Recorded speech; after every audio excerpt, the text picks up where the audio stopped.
یہ 30 میٹر سے ٹارگٹ اور 300 میٹر تک جاتا ہے. اب یہ ٹارگٹ پیچھے چلا گیا. یہ فائرنگ سیمولیٹرز ہے اور یہ ایک بیسک چیز ہے کہ پولیس آفیسر کو ویپن ہینڈل کرنا آنا چاہیے. 20 فیٹ سے فائر ہے اور اس کا اینگل اگر 90 ہے تو اس کی یہ شکل بنے گی. اگر 20 فیٹ سے ہے آپ نے فائر کیا ہے اور اینگل 60 کا ہے تو یہ شکل بنے گی.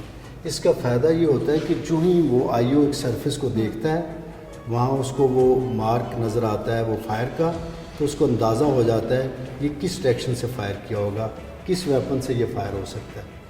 یہ پہلی دفعہ ہے کہ ہم سینیریو بیسڈ ٹریننگ دے رہے ہیں کہ سینس کریٹ کر رہے ہیں اور وہ ایسے سچویشنز ڈیولپ کر رہے ہیں کہ جس میں اس کو ایک ریئل ٹائم افیکٹ آئے گا. یہ ہمارا موک کرائم سین ہے. اس میں ایکچولی یہ ہوگا کہ یہ ہم دکھائیں گے کہ گراج میں اگر اوفینس ہوا ہے, گاڑی کے اندر اوفینس ہوا ہے, تو وہ آپ کو ادھر پتہ چلے گا کہ جب گاڑی کے اندر اوفینس ہوتا ہے تو پھر ایویڈنس کیسے کلیکٹ کرنا. کرائم سین ہے یہ, بیڈ روم کے اوپر ایک مرڈر کا ہم کرائم سین بنا رہے ہیں, تو ایگزیکٹلی ہمیں پتہ ہوگا کہ کہاں کہاں سے آپ نے کیا کیا چیزیں, تاکہ وہ جو انویسٹیگیٹنگ آفیسر ہے وہ کسی بھی بیڈ روم میں جائے وہاں مرڈر ہو گیا ہے تو اس کو ایگزیکٹلی پتہ ہو کہ میں نے یہاں جا کے کیا کرنا. آپ نے جب بھی کوئی ویپن آف ڈیفینس اپنی پوزیشن میں لینا ہے تو اس کی پیکنگ کس طرح سے کر رہی ہیں کہ وہ جو ایویڈنس ہے اس پہ وہ ڈسٹروائے یا ڈیمیج نہ ہو.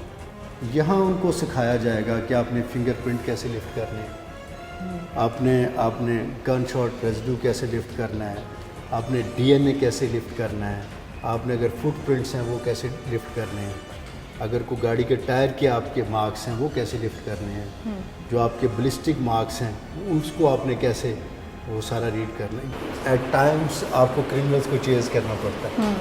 تو یہ لیٹسٹ ہمارا ڈرائیونگ سیمولیٹر ہے جس میں اس کی سپیڈ بھی چینج ہوتی ہے, مختلف روڈز بھی چینج ہوتے ہیں.